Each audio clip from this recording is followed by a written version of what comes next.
Assalomu alaykum, hurmatli ustozlar.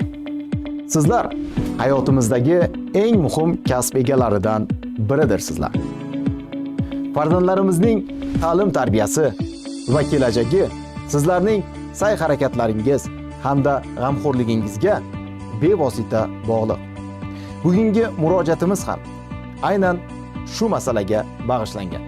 Afsuski, hozirgi kunda narkotik, psixotrop va kuchli ta'sir qiluvchi moddalar yoshlar orasida keng tarqalmoqda.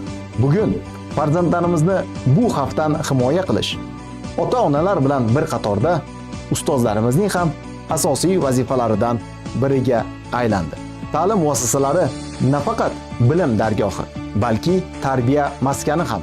Sizlardan iltimosimiz, dars jarayonida farzandlarimizga fan bilan birgalikda hayotiy saboqlarni ham bering. Ular orasida tushkunlikka tushgan, ruhiy qiyinchilikka duch kelgan yoki yolg'izlikni his qilayotgan yoshlar bo'lishi mumkin. Ularga e'tiborli bo'ling, suhbatlashing.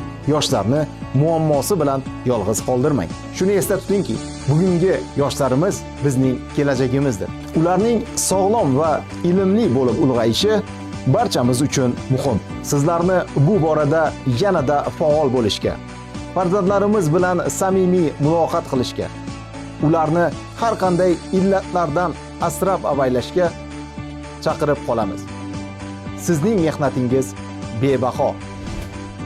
Farzandlarimizning baxtli kelajagini birgalikda himoya qilaylik.